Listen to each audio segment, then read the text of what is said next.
여러분 별 좋아하십니까? 별은 인류 역사상 인간의 로망이 되었고 희망이 되었으며 시 주제가 된 그런 성취입니다. 그의 별이라는 제목을 딱 붙이고 윤동주 시인의 별 해는 밤이라는 시가 생각이 나더라고요. 가장 유명한 구절 여러분도 잘 아실 텐데 이런 구절입니다. 별 하나의 추억과 별 하나의 사랑과 별 하나의 쓸쓸함과 별 하나의 동경과 별 하나의 시와 별 하나의 어머니. 윤동주 시인에게 별이라는 것은 추억이었으며 그림이었고 슬픔이었으며 그것은 자기 성찰이었고 어머니였던 것이지요. 아주 복합적인 의미를 담고 있는 것을 보게 됩니다. 여러분에게 있어서 별이라는 것 어떤 의미가 있는 것일까요? 여러분의 별, 여러분이 생각하는 별, 그것은 어떤 의미입니까? 황양자의 별이라는 것은 인도자가 되었을 것이고요. 천체를 연구하는 학자에게 별은 우주를 배우는 수단이 되었을 것입니다. 사랑하는 연인들에게는 그 별은 사랑의 고백이 될 것이고, 어떤 얘기는 먼저 죽은 이와 그림이 배어 있는 것이 될 것입니다. 또 어떤 이는 그 별을 보면서 꿈과 희망을 생각했을 것입니다. 여러분에게 별이라는 것은 과연 어떤 것일까요? 오늘 본문의 말씀을 보면 별을 따라온 사람들의 이야기가 기록되어 있습니다. 우리는 흔히 그들을 동방박사 이렇게 말하죠. 동방이라는 곳은 어떤 곳이냐면 아마도 페르시아라고 생각을 합니다. 이스라엘 나라가 바벨론의 멸망을 당하죠. 그리고 다 그 페르시아 지역으로 끌려갑니다. 그리고 고레스 칙령으로 그들이 다시 이스라엘 땅 팔레스틴 땅으로 귀환을 하게 됩니다. 그 페르시아 땅 거기서 박사들이 별을 보고 오게 된 것입니다. 우리 성경에서는 박사라고 말하는데 또 다른 곳에서는 현자라고 말하는 곳도 있고요. 혹은 점성가라고 이렇게 말하는 곳도 있습니다. 어쨌든 별을 연구하는 사람들이 페르시아로부터 유대 땅까지 별을 보고 왔던 것입니다. 네, 그럼 여기에서 깜짝 퀴즈만 해볼까요? 이 동방 박사는 몇 명일까요? 3명? 왜 그러죠? 찬송가 이런 게 있죠. 동방 박사 세 사람 귀한 예물 가지고, 이런 노래 때문에 동방 박사가 3명이다. 또 예물을 3가지 드렸잖아요. 황금과 유향과 번양. 이 3명이다라고 생각하는데 사실 몇 명인지는 아무도 모르죠. 그러나 페르시아부터 유대 땅까지 한 1500km 정도 됩니다. 굉장히 먼 거리예요. 이 사람이 낙타를 타고 여행을 하려면 대략 1년쯤 걸릴 겁니다. 3명이서 오기는 턱없이 부족한 놈이죠. 낙타도 먹여야 되고 그들의 1년의 먹거리를 준비를 해야 될 거 아닙니까? 그래서 어떤 사람은 한 70명 정도가 아주 대단한 힘들을 이끌고 왔을 거라고 생각하는 사람도 있습니다. 아무튼 3명 이상은 되었을 거라고 생각합니다. 어쨌거나 동방박사의 비행들은 그 별을 따라 기나긴 여행을 시작하게 됩니다. 여러분, 그렇다면 그 동방박사들을 이끌었던 그 별이 의미하는 바는 과연 무엇일까요? 그 별은 첫째, 세상을 다스릴 만왕의 왕을 의미합니다. 우리는 그것을 메시아라고 부르죠. 민수기 24장 17절 말씀 보면 한 별이 야곱에게서 나오며 한 귀가 이스라엘에게서 일어난다라고 표현하고 있습니다. 한 귀가 일어난다는 것은 다스린 자를 말합니다. 만왕의 왕이 야곱의 뿌리에서 나온다라고 예언하고 있는 것이지요. 그 동방박사들 입장에서 한번 생각해 보십시다. 그들은 하늘을 쳐다보며 그 별을 연구하는 학자들이었습니다. 근데 어느 날 그 전에 보지 못했던 새로운 별 하나가 그들의 눈에 띄게 되는 것이죠. 야, 이상하다. 정말 이상하다. 이것은 무슨 징조다라고 그들은 생각했습니다. 그리고 그들은 직감적으로 알았죠. 어떤 위대한 인물이 태어났구나라고 들은 생각합니다. 그리고 여행 준비를 하고 그 별의 인도를 받고 그들은 기나긴 여행을 시작했던 것입니다. 그들이 유대 땅에 이르렀을 때 어디를 찾았겠습니까? 당연히 왕궁을 찾지요. 왕이 태어날 것이라고 그들은 생각했기 때문에 그렇습니다. 우리 2절 말씀 읽어보십시다. 2절 시작. 그의 왕으로 나시가 어디 계시냐? 우리가 동방에서 그의 별을 보고 그에 대해 경배하러 왔노라 하니.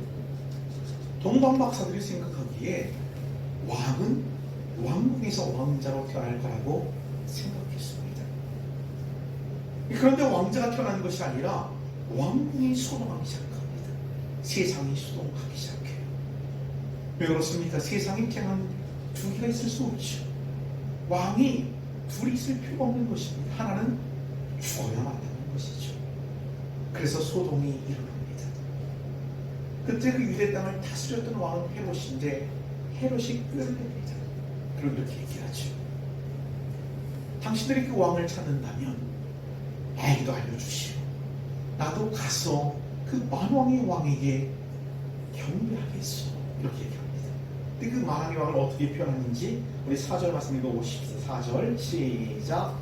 왕이 모든 대제사장과 백성의 서기관들을 모아 그리스도가 어디서 나겠느냐 물으니. 헤롯 왕은 그 만왕의 왕을 그리스도라고 이렇게 표현을 해요. 그리스도는 기름 부음 받은 자라는 뜻인데요. 이스라엘에서는 세 종류의 사람들에게 기름을 부읍니다. 첫째는 왕이 임명될 때 기름을 붓습니다.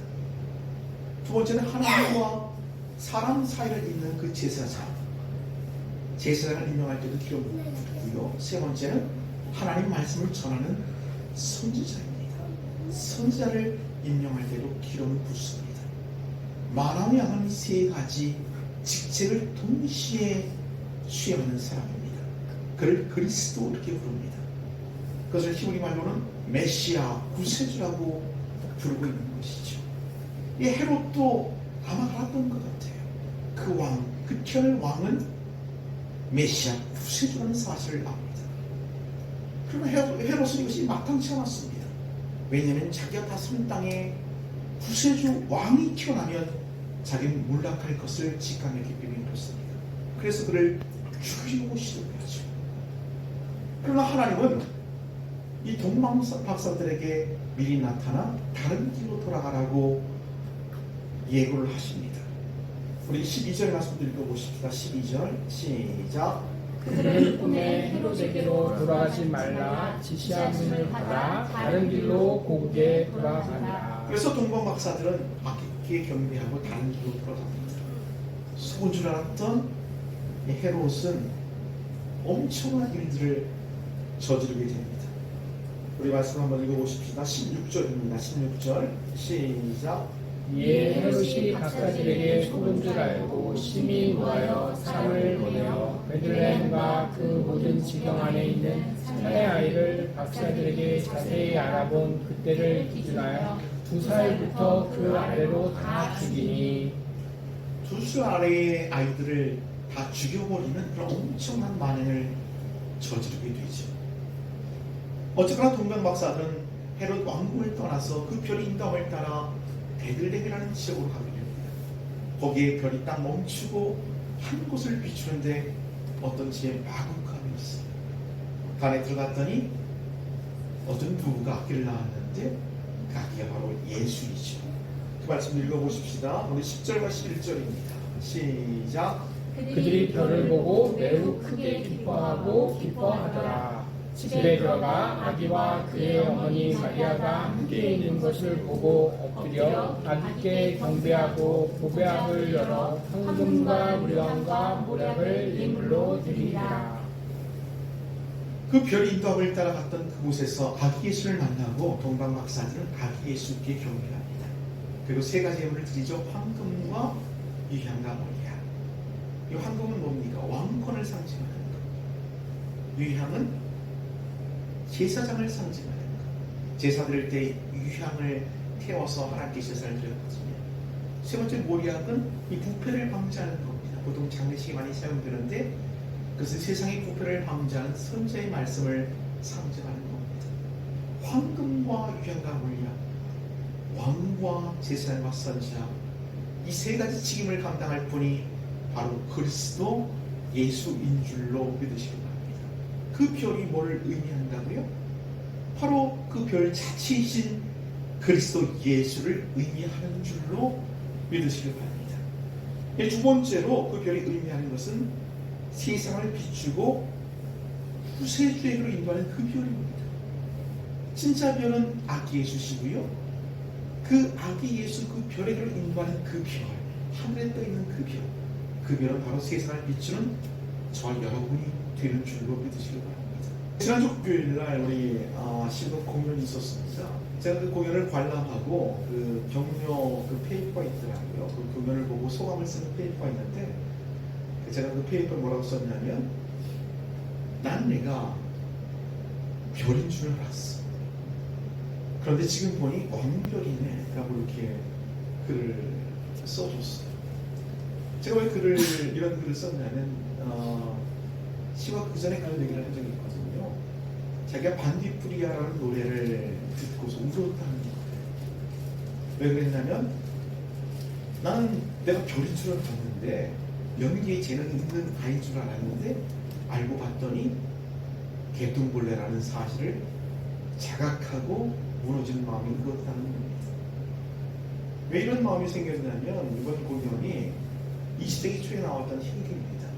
벚꽃동산이라는 곡을 했는데 벌써 100년이 지난 100년 전에 나왔던 희극이잖아요. 얼마나 어렵겠습니까? 러시아 사람들의 이야기니까 그 발음도 어렵고 굉장히 어려운 것들을 소화를 했습니다.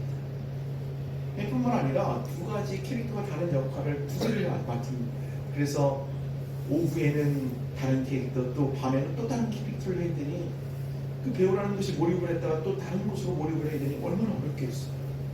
그 힘든 과정을 겪으면서 막 무너지고 힘들었던 거예요. 그리고 그 반디프리아 노래를 듣고 부르는 거죠. 내가 별인 줄 알았는데 나는 개똥벌레야.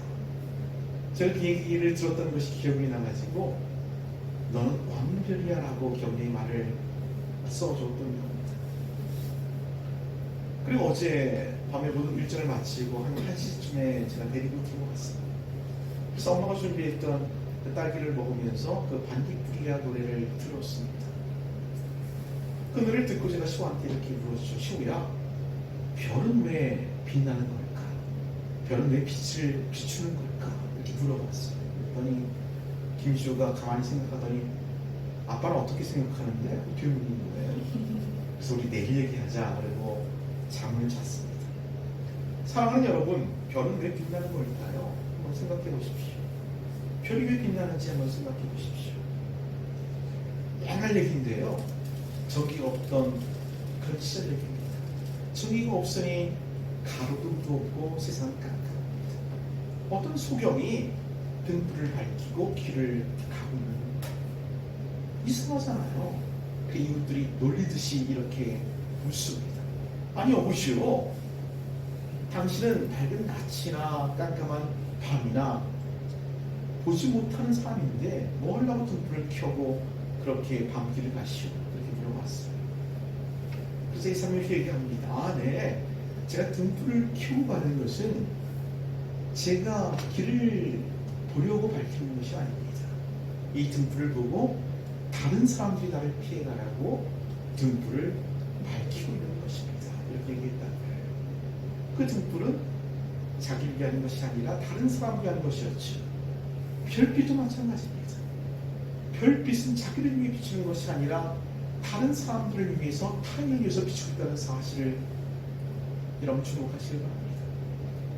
별이 빛을 바람으로써 자기 유익한 것이 뭐가 있겠어요? 그러나 그 별빛을 보면서 어떤 사람들은 길을 안내받았고요. 어떤 사람들은 꿈과 희망을 가졌고, 어떤 사람들은 사랑을 고백했고, 또 어떤 사람들은 시를 쓰게 해주는 것이죠.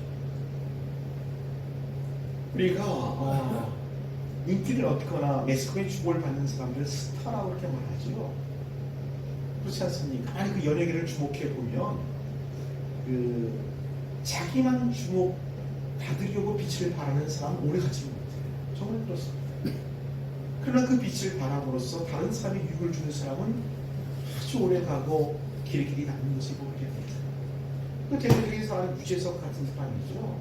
그 사람은 배려의 그런 질문을 하잖아요. 자기가 최력하는 것이 아니라 다른 사람들을 세워주려는 큰 배려를 하기 때문에 아주 오래 갑니다. 또 한 사람을 꼽자면 제가 좋아하는 가수인데요. 그 임재범이라는 가수가 있습니다. 그 젊었을 때의 임재범과 지금의 임재범은 완전 다릅니다. 지금은 정말 깊이가 있어요. 멘트 하나하나에 사람의 마음을 이렇게 자아내는 깊이를 적는 느낌입니다. 왜냐하면 그 겪었던 그 역경의 세월들이 그를 그렇게 만든 겁니다. 그러니까 나이 들어 만들었던 위로라는 곡을 한번 들어보십시오. 얼마나 큰 위로를 받는지 모르겠습니다. 제가 한번 TV를 이렇게 보고 있는데 히든싱어인가 뭐 이런 프로그램이었어요.